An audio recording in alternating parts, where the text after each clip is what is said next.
जम्मू कश्मीर में 2001 में एयरबेस पर आतंकी हमले के बाद वायुसेना को एक खास तरह के फोर्स की ज़रूरत महसूस हुई जो ऐसे हमले को रोक सके या सफलतापूर्वक उनका सामना कर सके। 2003 में गरुड़ कमांडो फोर्स बनाने का फैसला लिया गया था, लेकिन 6 फरवरी 2004 को इन्हें इंडियन एयर फोर्स में शामिल किया गया।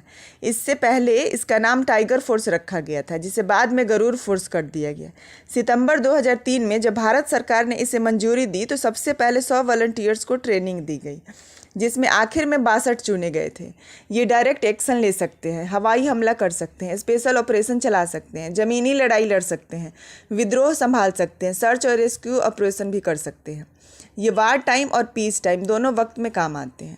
गरुड़ कमांडोज की तादाद सीक्रेट है, लेकिन अनुमान लगाया जाता है कि पठानकोट हमले से पहले इनकी संख्या 1080 थी, जो हमले के बाद बढ़ाकर 1780 कर दी गई है।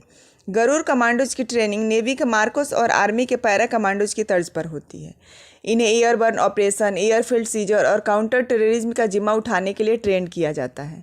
इंडियन एयरफोर्स के गरुड़ कमांडोज मुश्किल हालात में न केवल ज़मीन, आसमान और पानी में किसी भी ऑपरेशन को बखूबी अंजाम दे सकते हैं, बल्कि दुश्मन को उनके घर में घुसकर भी मार सकते हैं। गरुड़ कमांडोज को लगभग 2.5 साल की कड़ी ट्रेनिंग के बाद तैयार किया जाता है।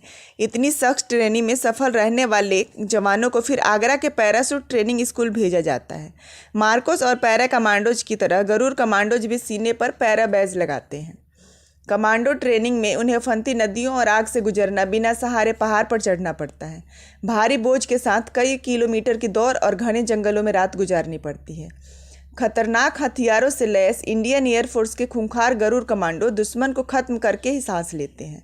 गरुड़ कमांडो में भर्ती होना कोई आसान काम नहीं है।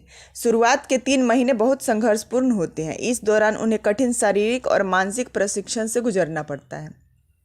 इस कठिन प्रशिक्षण में सफल होने वाले लोगों को आगरा स्थित पैराशूट ट्रेनिंग स्कूल में भेजा जाता है, जहां उन्हें आपात स्थिति में चलते हवाई जहाज या हेलीकॉप्टर से प्रभावित क्षेत्र में कार्रवाई को अंजाम देने के लिए प्रशिक्षित किया जाता है। आतंकियों का सफाया करने के लिए गरुड़ कमांडो जम्मू और कश्मीर में इंडियन आर्मी के साथ कई काउंटर इमरजेंसी ऑपरेशन कर चुके हैं। शांति के समय उनकी मुख्य जिम्मेदारी होती है वायुसेना की एयरफील्ड की सुरक्षा करना। भारतीय वायुसेना के गरुड़ कमांडो को दुनिया के कुछ सबसे खतरनाक हथियारों से लैस किया गया है।